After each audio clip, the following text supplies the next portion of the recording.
লাখ উপচারটা সন্তান দাও, তবু তুমি আমার একটা বাচ্চা দাও যে আমাকে মা বলে ডাকবে। লিফটে ঢুকবে তখনও ঘুরে ফিরে আমার দিকে 2-3 বার তাকাচ্ছিল। আমার ওই তাকানো এখনো চোখে ভাসতেছি। অনেক আল্লাহর কাছ থেকে সে না সন্তান আমার যখন বিয়ে হয় আমার ছেলে মেয়ে হতো না।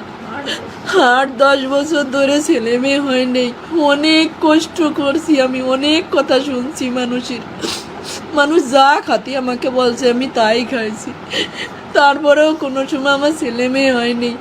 এক সময় আমি নামাজ রোজা কোরআন শরীফ এইগুলো করতে শুরু করি আর আল্লাহর কাছে ডাকি, আল্লাহ তুমি আমাকে কালা কুপাচারটা সন্তান দাও, তবু তুমি আমার একটা বাচ্চা দাও যে আমাকে মা বলে ডাকবে।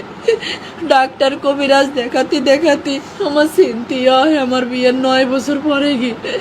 সিনথিয়ার যখন 4 বছর বয়স আমার আবার অভাব হয় না, আমি আবার চেষ্টা করি, তখন আমার রাইসা মনে আমার পেটে আসে। হ্যাঁ, তখন থেকে আমাদের জীবনটা বদলে যায়। আমাদের জীবনটা এত সুখের ছিল না, অনেক কষ্টের ছিল আমার জীবনটা আর আমার স্বামীর জীবনটা। একে তো সন্তান হারা, আমাদের টাকা পয়সার সমস্যা, সব কিছুর সমস্যা ছিল। যখন আমার রাইসা আমার গর্ভে আসে আমার জীবনটাই বদলে যায়। আমার রাইসা যখন জন্ম নেয় তখন ওর আব্বু ব্যবসা শুরু করে। আজ ওর বাবা ব্যবসায়ী, প্রতিষ্ঠিত ব্যবসায়ী, কিন্তু আমার বাকি নাই। আমার লক্ষ্মী মেয়ে বুড়োই গেছে। আমার লক্ষ্মী রে তো আমি বলবো না, আমার ওইটুকু লক্ষ্মী। 8 বছর বয়স শেষ হয়ে 9 বছর চলতেছে। 9 পারা কোরআন শরীফ পড়েছে আমার রাইসামণি। রাইসামণির বয়স যখন 3 বছর আর আমার সিনথিয়া, আমার তখন ছেলে বাবুটা হয়নি। আমার বাবু তখন 4-5 মাসের পেটে। উমরা করতে গেছিলাম আমরা অল পরিবার, আমার হাজব্যান্ড আমার বাচ্চাদেরকে নিয়ে। আমার রাইসামণি সেই উমরা হজের ছবিও আছে।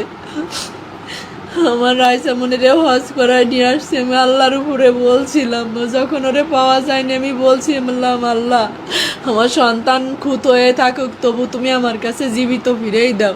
আমি আবার আমার পাখিরে সম্পদ বেশি হলেও উমরা করাতে নিয়ে যাব, আবারও আমার পাখিকে আমি হজ করাতে নিয়ে যাব। কিন্তু আমার পাখি আর ফিরে আসেনি। আর আমার পাখি যে চলে যাবে, ওই দিন আমি চেয়ার ধরে ডাইনিং টেবিলের কাছে দাঁড়াইছিলাম আর আমার পাখি যখন যাচ্ছিল দরজা দিয়ে লিফটে ঢুকবে তখনও ঘুরে ফিরে আমার দিকে 2-3 বার তাকাচ্ছিল। আমার ওই তাকানো এখনো চোখে ভাসতেছে। আমার পাখি মরে গেছে। আমার এত লক্ষ্মী মেয়ে আমার রাইসা ছিল। আমার পুরো বাসাটা নাড়াই খাতো। আমার সিনথিয়া আর আমার রাফসান এত দুষ্টুমি করে না আর এত চঞ্চল না। আমার রাইসা অনেক চঞ্চল মেয়ে ছিল। আর আমার দুলালি আজকে আমার কাছে ফিরে আসছিল আসবে।